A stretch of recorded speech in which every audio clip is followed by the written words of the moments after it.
Disability EmpowHer Network logo, a large and small triangle intertwined with an arch growing out from the small triangle. Disability EmpowHer Network presents 5 Quick Questions with Cece, featuring Disability EmpowHer Network board member Katie Shelley. I'm Cece. We're back with 5 questions with Cece today. Today we have Katie Shelley as an interview.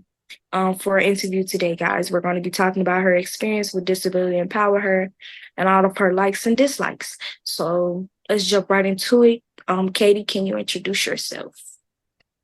Hi, everyone. My name is Katie Shelley. I am a board member for Disability EmpowHer Network, and also I am a mentor for EmpowHer Camp class of 2024, and I've been a mentor for EmpowHer Expressions, and I also help with the Disability EmpowHer Network program collaboration with the Toledo Museum of Art, Disabled Women Make History and Art.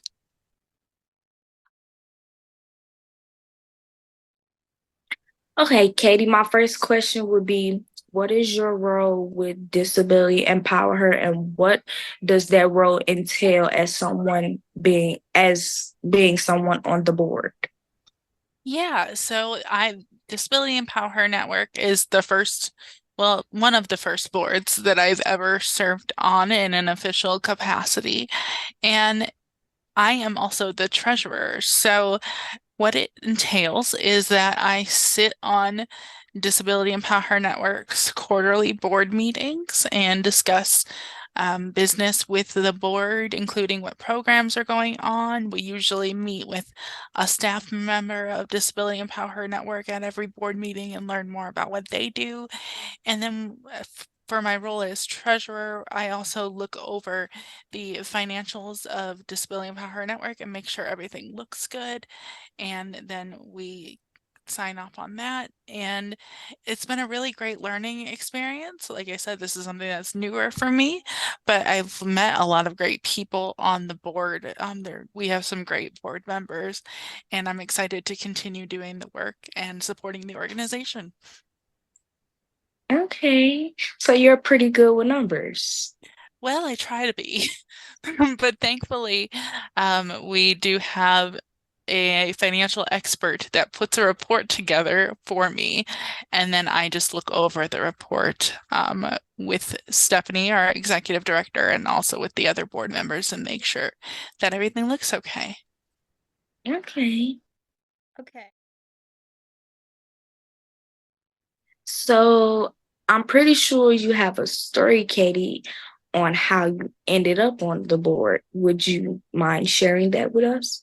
Yeah, of course. So, back in the summer of 2023, I was actually coming back from EmpowHer camp with Stephanie, and I had expressed interest that if there was ever an opening on the Disability EmpowHer Network board, that I would be interested in becoming a board member. A few months later, Stephanie let me know that some Disability EmpowHer board members had stepped down and there were some openings available on the Disability EmpowHer Network board, and she asked me if I would be interested in serving on the board.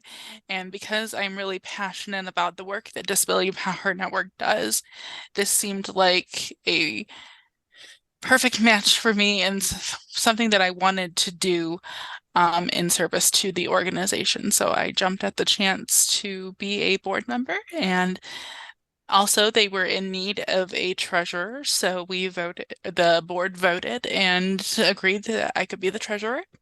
And I've been serving for about probably 6 months now. Okay.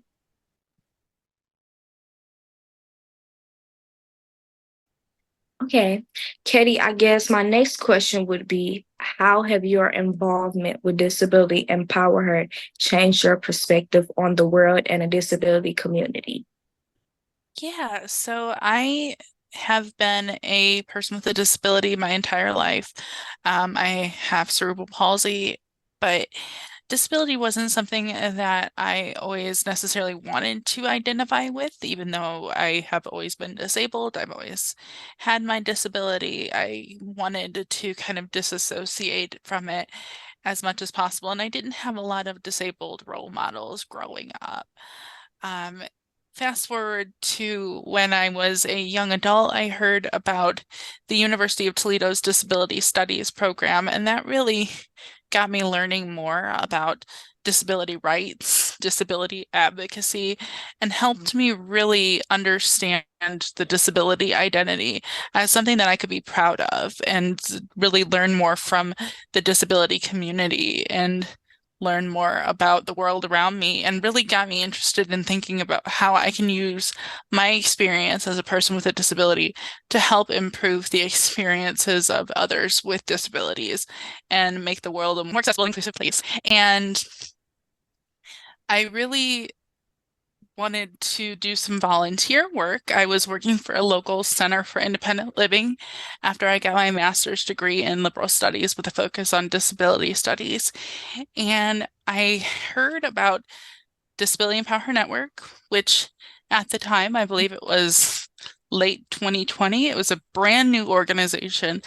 And I heard about the camp and the potential for mentorship for young women with disabilities, but also leadership and mentorship opportunities for women and non-binary people with disabilities. And I wanted to be involved with that in any way possible. So I reached out to Stephanie Woodward, the executive director of Disability EmpowHer Network, and asked if I could be a volunteer. And now, having gone through so many different programs with Disability EmpowHer Network and seen the impact that mentorship can have on not just girls with disabilities, but adults with disabilities, and having that community and being able to support one another in our disability identity has been really important. And I really wish I would have had someone when I was a young person, ages 13 through 18, the ages of our young leaders, to really guide me and be more confident in my disability identity. I'm glad that I got there eventually, but I'm happy to be able to provide that to my two mentees through the Empower Camp program. And I'm excited to see what these mentorship opportunities will result in as these young leaders grow into adults and we continue to be in community with one another. Okay, I love the answer.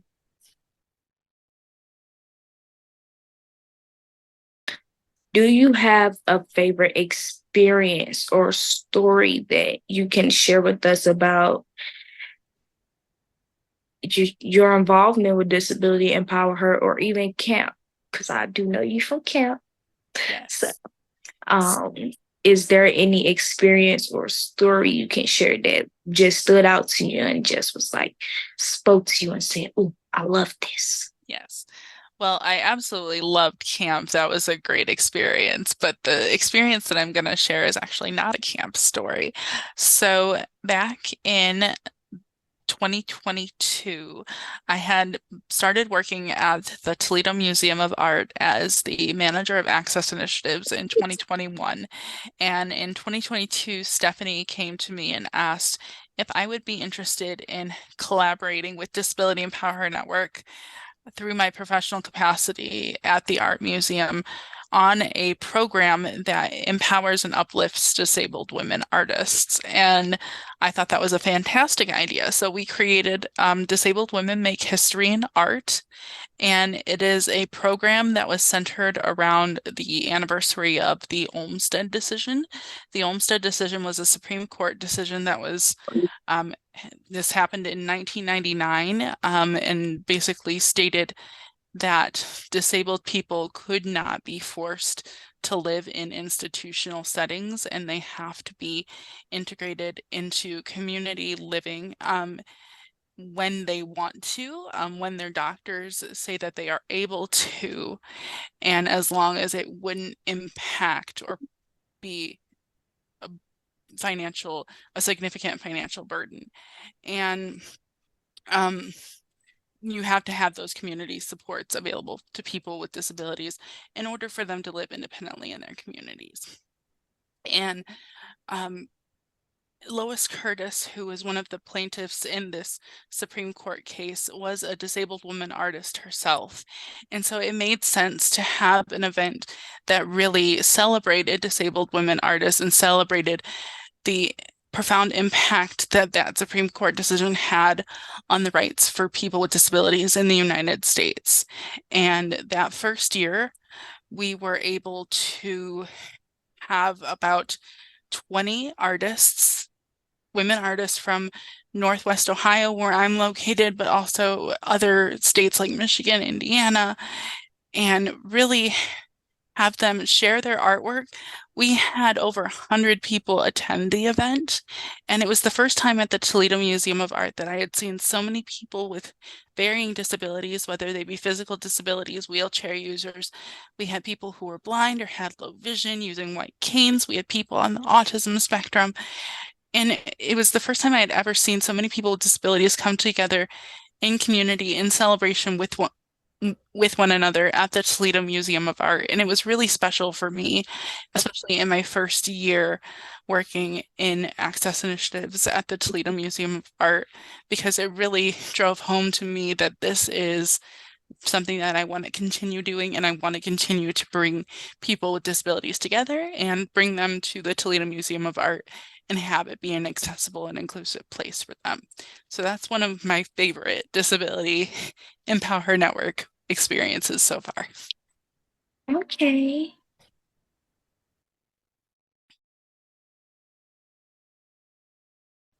Katie, as someone who seems to be an advocate for the disability community and also seem to be heavily involved in the disabled community, what are your visions and things that you think that Disability Empower Her should bring on and take on?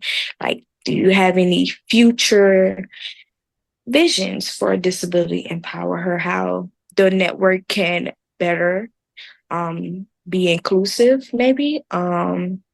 Is there any special views or thoughts you have? Yeah, so I would love to just see Disability EmpowHer network keep growing. I know that we have been talking amongst the board members about having more programs like EmpowHer Rock, that's currently in Rochester as a social group of women with disabilities, and that's well, EmpowHer Rock Plus, which is for women with disabilities, and EmpowHer Rock, which is for young girls and non-binary people with disabilities. And we would like to see that spread to other states. I would love to see it in the Toledo area. But I would also love to see other programs grow. So, disabled women make history in art, not just in Toledo, not just at the Toledo Museum of Art, but have that collaboration with other art museums potentially, and really focus on providing more leadership opportunities, have leadership summits for women and young girls with disabilities, continue EmpowHer Camp, continue to have that grow, and really just be as countrywide, maybe even internationally eventually. We have these programs available for girls, women, and non-binary people with disabilities. I would love to see Disability EmpowHer Network just continue to grow and maybe even be international in scope, and really provide that support and community network for women and girls with disabilities. Okay. Okay, Katie, that is my last question for you today. Guys, that has been 5 questions with Cece. I'm so happy, Katie, you was able to join me today and talk about your experience with Disability Empower Her and share your views. I was so happy to have you and to see you again. Yes, I can't wait thank to see you. you at DC. Yes, I will see you in DC for sure, if not sooner. It was great to see you, Cece. You too.